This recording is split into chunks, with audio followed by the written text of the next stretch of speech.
Welcome to the Recruiter Startup Podcast. The man, the myth, the legend, Mr. Toby Babb is back. Good to be here, mate. Thank you so much. I've been really enjoying the show so far. Yeah, and Toby, are you just fresh from the disco? Were you doing a bit of ballroom dancing? Like this is not a disco shirt. Look, it's a little bit up. I'll open it up a bit for you. Looking well.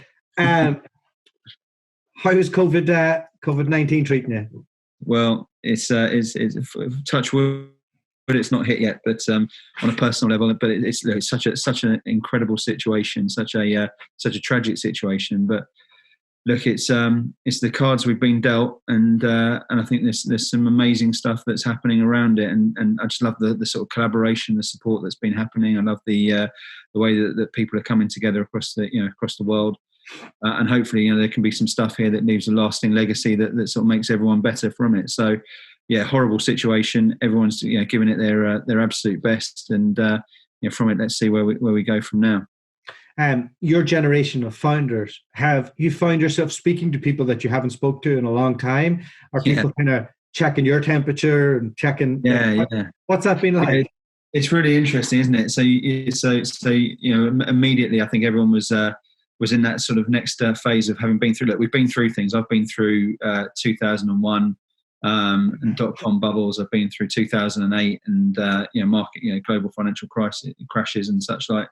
And this is just completely different level. And it's the first time, as I was saying to someone just this morning, it's the first time where I've actually been in the hot seat. And so I've led teams through it before, but to actually be the person responsible for it is an enormous toll, realistically. Yeah. And to have had phone calls and to have reached out and been speaking to people who are going through exactly the same thing, you recognise that you aren't alone on it. And that sort of camaraderie. There's some groups there who've been doing some amazing stuff. TRN have been putting together a load of support for people. What you're doing, with the pod and speaking to people and sharing that sort of information. It's so important. I think it gets underplayed, really, doesn't it? And the more we can do, and the more people are out there, and it's not even just people in the industry. There's so many people out there who can help you, and the ability to ask and reach out has been, one of the things I'll take away from this for a long, long time. There's a lot of really good people out there who are going through stuff and just try and help each other out. Yeah, I had an interesting few guests on recently. So I had James Osborne, I had John O'Sullivan, I had Simon Lewis, and between them they have the temperature of many, many recruitment leaders. Yeah. I'm in the WhatsApp group for members only, and I can really see people coming together in it. Yeah. People are kind of sharing their own experiences. It's a first for recruitment because normally there's more bravado. Yeah. And quite literally, for the first time ever, we're in people's living rooms. Yeah. Like the world feels like it's changed a lot. What have you been getting out of the TRN on that? Yeah, so look, there's been various different waves. I'm sure you've probably seen it in the same thing as well. Look, it starts off with panic and heartache, and I think there was a lot of emotion in that very first week when people started working from home and the furlough scheme came out and such like, and there were so many different things and so much catastrophizing that people were doing with it all, which is a natural sort of human emotion and psychology with it. And then it comes down to trying to work out, and there's been a lot of collaboration about trying to say, right, what does this mean? What does this mean? What does this mean? Then it's about, right, what's happening with suppliers and such like, and what's the right and wrong things with there, and who's acting well, who's not acting well, from both agency side and supplier side alongside that as well. Then it comes into the sort of route further forward and what people can learn and how they can support, and seeing people sort of saying, right, okay, can you help me with this? Can you help me with that? Job wise, and sort of introducing each other.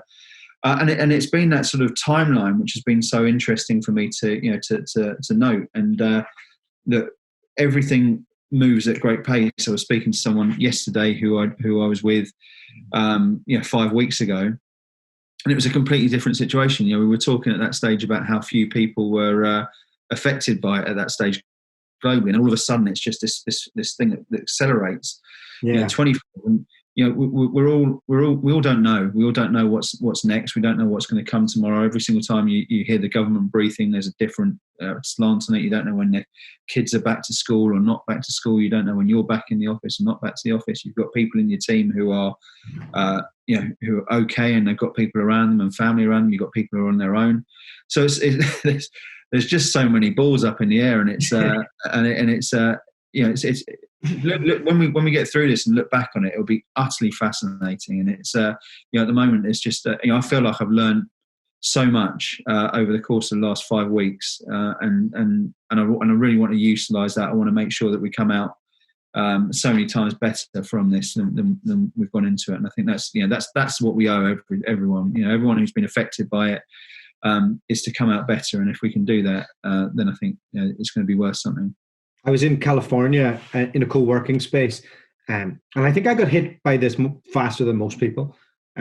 We do a lot of international moves, as you know, and we're at the bottom of the recruitment supply chain.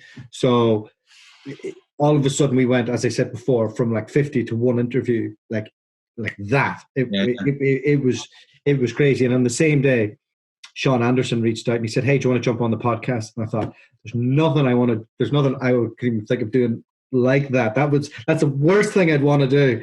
I thought, you know what? I can't just hide from this. I'm just going to go and tell it, and it is what it is.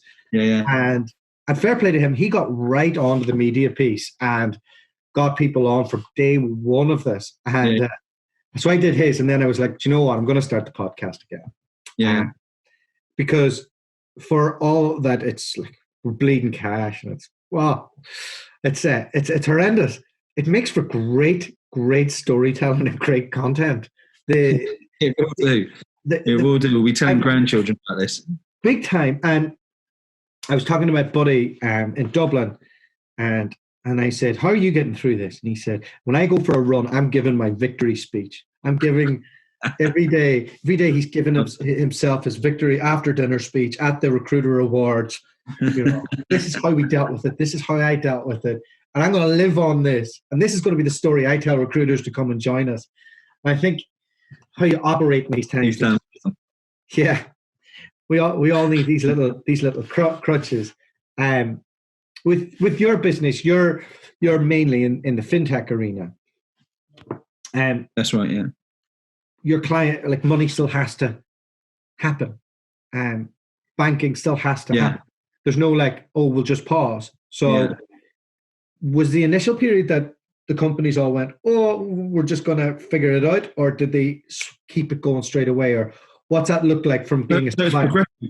Yeah, it's interesting. It's been progressive, and look, there's natural hits and freezes and everything like that. People aren't sat there doing it, and despite the fact that money never sleeps, or whatever you want to call it in finance, it continues. There's a definite pause on it, and actually just this week we're starting to see a little bit of a thawing of those freezes. Easy for me to say, the thawing of the freezes. We'll start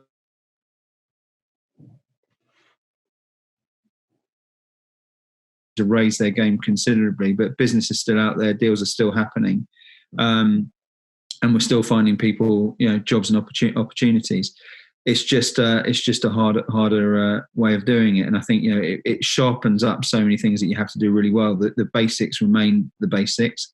Those basics have to be put on steroids, and you have to do clever things around them. You have to make sure the qualification is 20 times better of everything you're putting into, and you're getting that control and exclusivity and everything you're putting into, and giving yourself a good chance of doing business, because wasted time at the moment is really poorly used time. So it's a very interesting space. There's I definitely feel fortunate. I've spoken to friends who are in teaching recruitment. I've spoken to people who are in travel recruitment, and I think to be in tech at the moment is probably one of the better places to be. But it's still difficult. Yeah. And what's the temperature difference between London and New York? Again, it's one of those things which you ask people on a daily basis, and they'll give you different answers almost on a daily return, and it kind of comes in swoops. A week and a half ago, I spoke to every person in the US and put bespoke training plans in for them, because every market's got a slightly different thing. And in the US, the sales guys are the people who place sales technologists are finding it difficult than the people who are doing support or change and change management and such like. And then you fast forward on a week, and there's a little bit of resurgence in the sales side of things as companies recognise they've still got to shift their products and such like, and that moves up a little bit, and it might be a little bit slower on the change side again. So, look, America is actually, the guys have been doing a great job out there. There's quite an exciting few things that they've got in the pipe at the moment. It is again tough. It's you speak of, America's such a big country that there's slightly different things going on with volatility in different states at different levels. And the guys out in New York are probably right in the eye of the storm out there at the moment for it. And but they are, they're doing the same. It's I see it as quite a similar market to the UK. There's different peaks in different areas, and I think that, if they can keep on outworking the competition, if they can keep on doing things better and adding real value to their customers as they have been, then they'll be fine. The people under you range from early 20s to 40s. What's it been like for you as a leader dealing and trying to motivate in the right way the people that you have who are working? And what's that been like from, like, all of a sudden everybody's at home, the market's harder.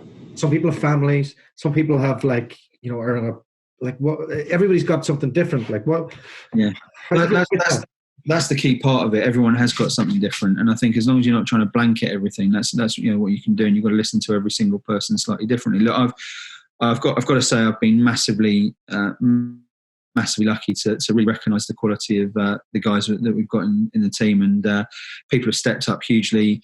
People are supporting each other at various different levels as well, and mucking in there. People are seeing things and spotting things with people and getting into them, and then saying, can you have a little follow-up chat with it? We've been getting around everyone as much as we can and spending as much time as possible with people. We've been doing some sort of fun stuff. The benefit, the beauty of all this is what you just said. Look, people are working from home. That's the lucky part of this. This couldn't have happened realistically. We're so lucky it's happened now with the medical advancements that we've got right now with regards to the technical advancements, and even us being able to have this conversation on Zoom. Zoom has been an absolute crutch to us throughout all of this, because we wouldn't have been able to do this. You say, right, okay, you can work from home. At least you can work from home. 10 years ago, if this is happening, or before, everyone would have been in dire straits. It would have been 20 times worse than it is at the moment. So there's some small mercies all the way through this, and the ability to see tech and have people working from home has been incredible. And my job is to make sure that everyone's there, and their well-being's sorted, that they're able to work, that they're supported through their work, that everyone's having a bit of fun at wherever we can. The WhatsApp groups have been incredible. The contact between everyone's been incredible. We're having a couple of socials around it, and just it's when your back's against the wall and you're all in it together, I think it brings an amazing sense of camaraderie in it. And when people have gone through this together and come out the other side together, I think it's just going to be that sort of, it's going to be, as we said it before, and I don't mean to sort of overdo this, it's going to be something which everyone remembers for the rest of their careers, the rest of their lives. And if you can come through this and have done what you've done, then I think it's just going to be the resurgence is just going to be so much fun, so good, and it always does. It always does come back. It's just we're so up in there about what that looks. And like we're in wartime now, right? So the strategy's been put in place. Like we're week 4, week 5, week 6 now, whatever it is. I don't know. I'm losing track. But essentially, like, the panics happen, the strategies have in place. It's getting tweaked. You're in operational mode until we get back to a point where we know we can get to offices or how that's looked. And I know that you don't have like a clear crystal ball of what next year is going to look like or the year after. But hypothesize with me here. What do you think the future of recruitment looks like, given what's happened on the other side? Yeah.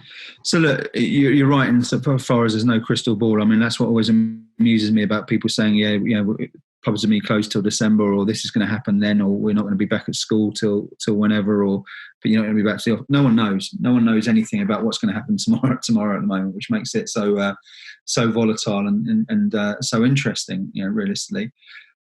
What it does, there's so many things again you can hypothesize about recruitment. But what we do know is that that word. Yeah, there's going to be so many people who are going to need to hire, and I think it's going to be really important to say that it's going to be very, very easy, despite all the best intentions of everyone about what the future of recruitment is going to look like and all these different changes. There is going to be a massive ramp up in people needing to hire at some stage, be that this year, next year, or the year after. There's going to be a phase where people need to build up and reinvest and innovate and move further forward, and it's going to mean an awful lot of hiring that comes into play. And what will be the trend in this is for everyone to do what they've always done and just sort of skill up and fill the business up. And what we've learned from this is there's massive efficiencies. There's massive efficiencies that you can make in your business. And everyone who said, right, okay, we can't cut anything, or these are our costs, and like it or lump it, all of a sudden that's gone to the wall, and people are doing. Running far, far more efficiently, and that might be about office space. I know you're talking about operating from all over the world at various different stages, but this is about how what can that look like? How can I have people who are based somewhere completely different as you do, delivering and creating a different way of doing business? Are there things there where we can completely transform the operating model of the 360 that we've always done into something completely different? Is the marketing team going to grow dramatically? We're going to create more communities out there in the marketplace. So we're going to launch different things. There's so many different things that you can do, and so many different products. And is there going to be franchise models, and are you going to grow through acquisition? And 40,000 recruitment companies in the UK, most of which are under 10 people. There are ways of bolting those together. Ideas aren't going to be the problem. It's just about making sure you make the right calls on it and see what that looks like. And I think if you're sort of sat there thinking, right, okay, next year is going to look like this, then you're probably a bit of a dreamer. And I think you've just got to be agile and adapt and react and see opportunity. You, as somebody who has a sizable business with real estate in key areas, does it make you think, you know what, this was a black swan, we couldn't have predicted this. Maybe in future I will be more inclined to have distributed teams. Has that fast forwarded your thinking? We've been speaking about it for a long time now, and I think it definitely fast forwards your thinking. I think what I don't think this is a time is to knee jerk straight away into saying, right, this is the new strategy, and come out with loads of different things. I think there's you have to react and you have to do stuff, but also there's a chance to pause and reflect and reset without question. But my responsibility is to learn everything I possibly can from this, for the business and the efficiency of the business and the moves further forward, and to set about plans that put us in a great position. Because look, whenever we get through this, we know that 8 years afterwards, on average, you're going to have another thing which comes and swipes the rug from under everyone's foot. It's going to happen. It is the timeline and inexorability of economics that we will have something else that comes up at another stage. And so, never having steered a business, we're coming up to 10 years, but never having steered a business through this sort of thing, it's going to be something there where we say, right, okay, what can we learn from it? How can we make sure that we're 10 times better after today than we were beforehand? How can we look at those sort of efficiencies, of which distributed teams is certainly something there? How can we look at opportunities and say how quickly we can adapt to new technology and communicate?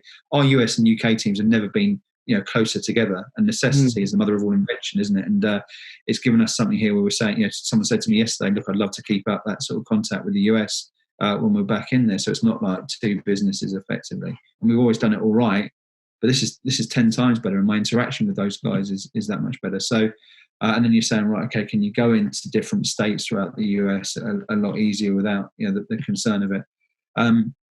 So I think there's a lot of this is a time of great difficulty, but it's also a time that precedes great opportunity, and I think that's a responsibility. That doesn't answer the question in a too roundabout kind of way. No, I mean, we're hypothesizing, you know. I mean, I'm in the thick of it as well. So, like, you know, I have all these grandiose plans and stuff, and I'd love to just chat about that. But like, right now, it's getting money in and making sure that not too much silly money is coming out, and getting to September. That's kind of how I'm viewing things. But it's been an interesting time. We're probably going to look to pivot into tech in July. Part of the business will continue to do rec. Are you looking at any new disciplines? Like, are you when you see something like this happening, are you thinking, God, that life sciences area, that looks good. There's going to be a lot of money pumped in there. That would bolt on well to what we do. Is there, or are you going, do you know what, actually, this is my ship, and I'm going to make a bigger ship?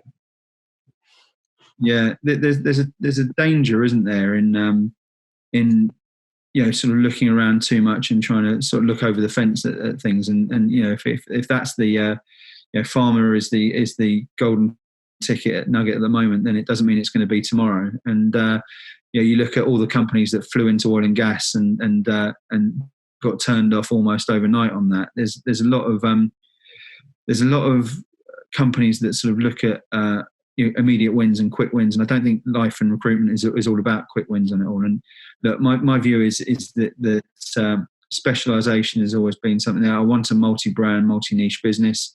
I think there's lots of opportunities in tech. Tech is what we know. Tech is where the future lies. And I think, you know, we've had a strategy from day one, which is about, you know, growing different brands. We've got plans in place which allow that to grow as well. And I think it's you know, I don't think anyone in too many other sectors have got to worry about us trying to, you know, come in there and do a bad job at what they're doing a great job in. Are we going to actually get to meet at the Recruiter Awards? Is that going to go ahead? Well, this is the first year in a couple that we haven't put ourselves in for any. But mate, congratulations! I thought you were Mr. Recruiter Awards. Yeah, well, we sort of decided to take a knee and focus on a couple of things that we were looking at doing this year, and I've had a good run over a couple of years with it, and it's and I love those awards, and they will be a special place in my heart for them forever. But it's time for you to come through, mate. I'm very excited to see you on that shortlist, and I will be there carrying you shoulder high onto the stage, I'm sure. Good man. All right. Well, thanks very much for coming on. Let's get a time to catch up on the other side of this, and we can go through our victory speeches. Okay. That is something I'm going to take away from this for sure. That victory speech is getting penned. I'm looking forward to it.